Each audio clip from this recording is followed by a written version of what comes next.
एक ब्रेकिंग समोर येते। सोलापूरमध्ये ऊस दरासाठी स्वाभिमानी शेतकरी संघटना चांगलीच आक्रमक झालेली आहे। ऊसाला पहिली उचल 3400 रुपये देण्याची या सगळ्या ऊस उत्पादकांची मागणी आहे आणि त्यासाठी आता स्वाभिमानी शेतकरी संघटनेतर्फे रास्ता रोको आंदोलन सुरू झालेलं आहे। या संदर्भात सागर सुरवसे आमचे प्रतिनिधी आपल्याला सविस्तर अपडेट्स देत आहेत। सागर, काय अपडेट्स मिळतात या संदर्भातले आत्ताचे?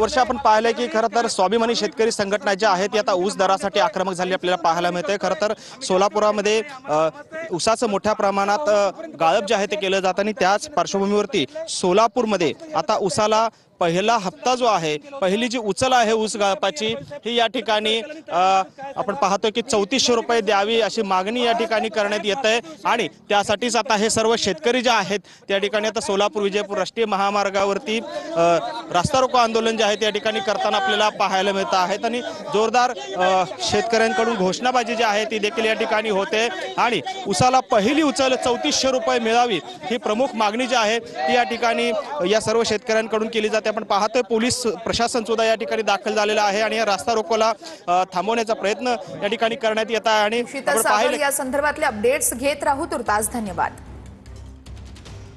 नगर परिषद नगरपंचायत निवडणुकीच्या प्रचाराची मुदत वाढवण्यात आली। राज्य निवडणूक आयोगानं ही मुदत वाढवलेली आहे। 2 डिसेंबरला होणाऱ्या मतदानासाठी 1 डिसेंबरला रात्री 10 वाजेपर्यंत उमेदवारांना आता प्रचार करता येणार आहे। यापूर्वी 30 नोव्हेंबर हा प्रचाराचा शेवटचा दिवस होता। अपक्ष उमेदवारांना कमी दिवसांचा प्रचाराचा वेळ मिळाला होता, त्यामुळे निवडणूक आयोगाच्या या निर्णयानं अपक्ष उमेदवारांना मोठा दिलासा मिळाला आहे। निवडणूक आयोगाच्या निर्णयानं अपक्ष उमेदवारांना मोठा दिलासा। प्रचाराची मुदत वाढवण्यात आलेली आहे। जी आधी 30 नोव्हेंबरची मुदत होती ती आता 1 डिसेंबर रात्री 10 वाजेपर्यंतची करण्यात आली आहे। तर 57 नगरपालिका आणि नगरपंचायतींमध्ये मतदानावर टांगती तलवार आहे। 50% वर आरक्षणाची मर्यादा गेलेली आहे, त्यामुळे सुप्रीम कोर्टात आज त्याच संदर्भात सुनावणी होणार आहे। 57 ठिकाणी मर्यादा ओलांडली गेलेली आहे अशी माहिती निवडणूक आयोगाकडून कोर्टात सादर करण्यात आली आहे। आरक्षणाची मर्यादा ओलांडलेल्यांमध्ये 40 नगरपालिका आहेत, 17 नगरपंचायती आहेत। धुवाधार प्रचार या ठिकाणी नेत्यांचा होतोय, मात्र मतदानासंदर्भात आज नेमका काय निर्णय सुप्रीम कोर्टात होतोय याकडे लक्ष असेल।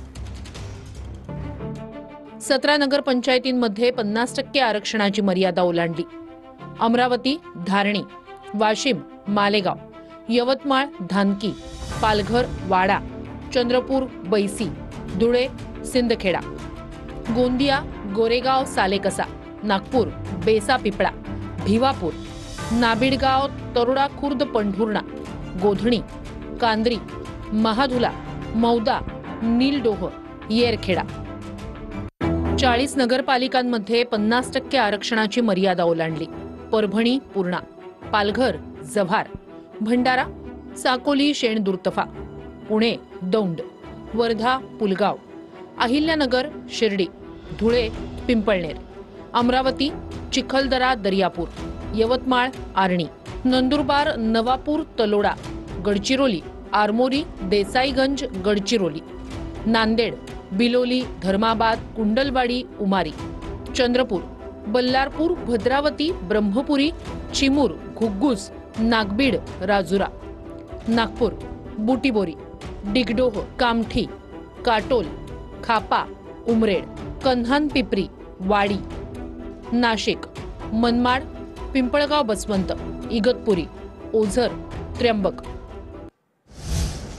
नगराध्यक्ष निवडून द्या, दर 3 महिन्याला नगरपालिकेत दिसेन असं पंकजा मुंडे यांनी म्हटलंय। तर पालकमंत्री असताना माजलगावमध्ये किती वेळा आला असा सवाल प्रकाश सोळंके यांनी केलाय।